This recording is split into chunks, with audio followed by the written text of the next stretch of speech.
guys, this is Charles Sconia from Charge Performance and Wellness, and I have your new move in March day 6 move, which is a in-place standing march. And to break it down, this exercise is going to accomplish a few things. Single leg stability, a little bit of neutral spine core development, overall total body stabilization, in that when we start to take our arms behind our head, or for a harder variation over our head, we're using the whole skeleton here to kind of keep it in a certain, what I want to say, alignment and control. So basically, we want to do about 20 reps. That's 10 on each side. We'll alternate sides. We want about 4 seconds on the way up, a 2 to 3 second pause at the top, 4 seconds on the way down. And the name of the game here is just adding various factors that will make this exercise difficult for the sake of balance and for the sake of control. So we don't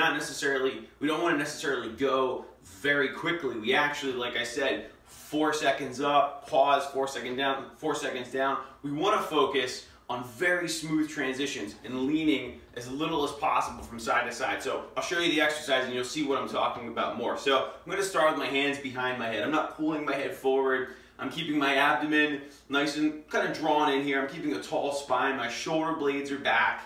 My feet are hip width apart.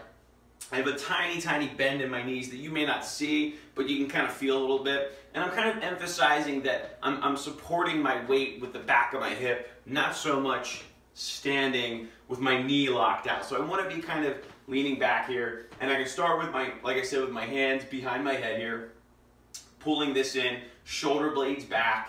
And I want to slowly, and you can see I'm kind of sitting into this hip a little bit, slowly bring the knee up, pause, stay stable, drop it back down, 4, 3, 2, 1, and then, I'm an inch off the floor here. Do I stop the exercise? No, this is one of the most important parts. If you're a runner, think about how you can really, you're not exactly in the running stance when you come to neutral, but you're starting to figure out how does that foot hit the floor, one atom at a time. So think about taking this very slow, and then I can let my hips drop out, gets hard, and that's 1 rep, and then we come back up.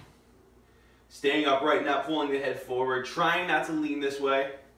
We don't want to overcomplicate it. It's not going to be perfect, and some things might be wobbly. It might take you a while, but you want to look for these things, right? So I don't want to lean this way. I want to sit into my hip a little bit more. I'm bending my knee less, up nice and tall, and all of a sudden that becomes easier. So we go back down, and then from the front, what we want to look for, we have these pinpoints here, and we want to make sure that we don't lean to the side or get a lot of sway here. So keep this very stable. Hands behind your head. For more of a challenge, you can go overhead.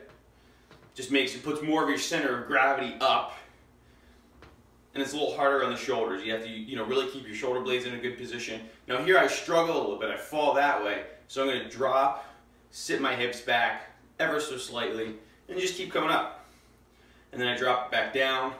And what you'll find, this also has the benefit of neurologically warming your mind muscle connection up. All the way from our fingertips to how we're raising our leg, to keeping our spine in place, to keeping your foot on the floor. So try this, alternate, just take your time, try to stay centered, try to stay balanced, and I got a new move for you guys tomorrow.